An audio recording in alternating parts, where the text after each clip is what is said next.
Welcome back, everybody, to Fresh Outlook. We're going to run through some of the top attention-getting stories of the week. I am joined by the Ebru think tank, Jose Lopez, Seton Hall University.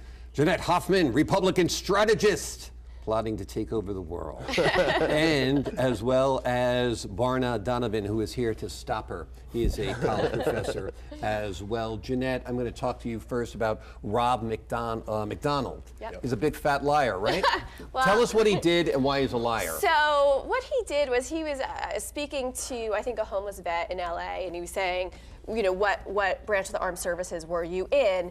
And the gentleman said, I was in Special Forces. And so the administrator said, so was I. So it was kind of like a Brian Williams moment there, because he actually was never in Special Forces. He went through Army Ranger training, which obviously is a very... Or a Bill O'Reilly moment. Yeah, well, yeah. We're certainly having a lot of them in the media lately. Exactly. But, you know, I think this guy was trying to, I'm going to give him the benefit of the doubt and saying he was trying to connect with the veteran. That's how I felt about it, that it's sort of like he was just trying to make small talk with a guy who seemed like he was homeless. Hopefully, but you know, I think he's had a record of kind of exaggerating things before. Yeah, apparently he said that dozens were fired when only 6 people were fired from the VA. Yeah, I think he said 80 people were fired from the VA and it was only 8 or something to that effect. Exactly. So it's a little worrisome. Exactly. We have some other video to show you now. Let's turn to this house explosion. It's pretty dramatic. Take a look at this. A cop car pulled up on the scene and with their dashboard camera captured this. Watch. Kablooey. That's what gas can do. That's what gas Jose knows as well because he teaches science at Seton Hall. What do we see there, bud? That's what happens when you have a buildup of methane and something sparks. It goes boom, and it just flies all over the place. That's what an explosion looks like, ladies and gentlemen. So if you have leaks in your house, they put, methane is a odorless gas, so that's why they put that nasty sulfur smell in it, like rotten eggs, so that doesn't happen. Good idea to always keep your window cracked a little bit, I feel, right? Yes, yeah, absolutely. because it's the buildup of gas, apparently, that causes this problem. What do you think of an image like that on TV? It's enough, it's a rude awakening for many Americans, I'd say, Barna, right? Oh, sure, right. Yeah. And I'm questioning what is the infrastructure there that's going to create something like this. How's this falling apart? Because I mean, if you're living in a place like we are, where the temperature in the winter goes down to below 0, are you going to keep windows cracked? It's not possible. You know, so I want the gas lines going into my house working perfectly. Yeah, hard to ensure. I've actually, as a news reporter, not witnessed, I don't want to be like Bill O'Reilly and Brian Williams. Didn't witness it, I've witnessed the aftermath. Exactly, I wasn't there, I was in wherever. Okay, let's go to the next story. Video to show you of South Korea, people apparently getting off some public transportation and they had a bad morning. Take a look at the videotape of this giant sinkhole that erupted. Look at that. Bam, right down through the sidewalk. Jeanette, what's your take on this video? It's terrifying. You know, I take the subway a lot in New York City, and if something like that, I can't even imagine. It's just really terrifying, and thank goodness no one was really seriously injured. Jose? Yeah, I mean, infrastructure is key. I mean, we built up all these things. These are not natural structures that are there, that are permanent structures. If you don't build them right, something like that will happen, unfortunately. And Barna, this kind of harkens back to your point, right? Well, sure. How do you not know that there's something wrong with the ground under a sidewalk? You have to have a building there. If, let's say, your house sinks down, that's another thing. But in the middle of a city? Fortunately, by the way, the people were okay in that hole. Next video to show you, it's a very unusual story. A woman had a dog that apparently was barking a lot in the backyard. She got sued for $500,000, and the person who sued her won because she did not show up in court. It's called the default judgment. Jackie Guzda hates dogs. Terribly. And what's your take on this lady getting sued for her barking dogs? Dogs bark. We all have to live in this world together, don't we? Yes, dogs bark. But there are people who hate that dogs bark and they poop and all that kind of stuff. You know, I think there should be a little more give and take. We've all got to get along because, frankly, perhaps your, many people's dogs are their children.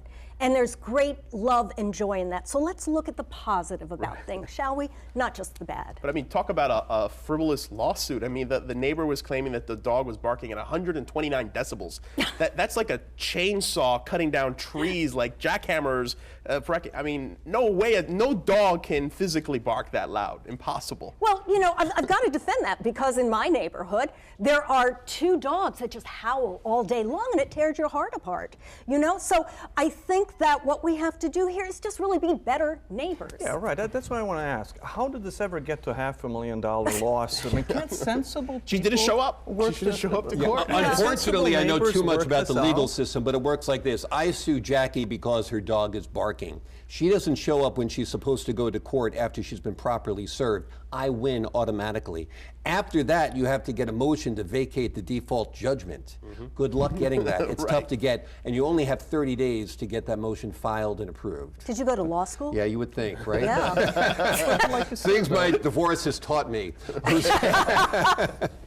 Jose, barking dog, crazy amount of money, right? $500,000 for a barking dog that was barking louder than a jackhammer. That's frivolous, totally. We have other animal stories to show you now. A pair of llamas who apparently were used for pet therapy at a senior citizen's home got on the loose and they started running amok in Arizona. Jackie, you hate llamas as well as dogs. No. Well, some of you know that I do have experience in wrangling livestock. Really? Yes, I do, because I have a friend who has a stable. We have llamas. Lucky is his name, is the head llama. You know, we have all kinds of bunnies and donkeys and stuff like that. And the proper way to wrangle a llama or a donkey is not to chase after it, or a horse, because it'll run away. The proper way, and I want our audience to know this, is next time they see a llama running loose through the city, take off your belt or a rope, whatever you've got, put it around its neck and lead it away, and then you have control. They're beautiful, gentle animals. Yes, like a cowboy. We don't have video of this, but I want to quickly talk about this because everybody's talking about it. The blue dress, white dress. Do you guys all know about this? Yeah. There's a dress on social media that to some people appears blue, to other people it appears white. You're our scientist guy here. Do you know why? It's a lighting issue as far as I can tell. I don't know if it's physiological, so in other words, a physical thing, or a mental thing that people are going through, psychological. But when I looked at it first, my students all showed it to me and they said, what do you think? And I saw black and blue. But then I saw another picture somebody else showed me, and it did look gold and white. Yeah. So, Jackie, what's your take? Well, I think the important lesson in this is that we all see things slightly differently. And so when we deal with each other, that's something to take into consideration. Yeah, at the matter of perspective. Barna, your thoughts? Yeah, let me be really pretentious and say that it's great that we're living in a society where people don't have bigger problems. Right. To be debating this on social media, what color is the dress? Exactly. Hey, we're kind of safe if this is the best thing we can argue And about. apparently the dress is for sale, which is you can wear it, and then people can decide whether it's not one dress, it's a line of dresses. I see. That's what I heard. I've looked at the dress. I initially saw it as gold and white. After I looked at it longer, I could see the blue. I think there is some shadowing with every fold of the dress. Yeah. And your brain makes up for it and gives it gives it what color you see. It fills in the blank. And we're learning a lot about vision, as you might know. A lot of it has to do with how we process images, not through our eyes, but through our brains. Let's talk about brains, a very fine brain. At least it was portrayed on the small screen as such. Leonard Nimoy, Spock, died at the age of 83. Not a terrible young age to die, but he contributed a lot to our culture because he is certainly an icon. Jose grew up going to Star Trek conventions and dressing up like Spock and wearing fake ears. What are your thoughts? He was a social conscious in a sense of that show, but some people would disagree. They say Dr. McCoy was, but I thought it was those two guys playing off of each other. And what he did, I think, and he continued after Mr. Spock. He wrote his autobiography, I Am Not Mr. Spock, and then a few years later he wrote I Am Mr. Spock, and he was proud of it because it had such an influence on so many people, including myself. That show, what Mr. Spock was about, how you should rationalize things and not put just all feeling into making your decisions.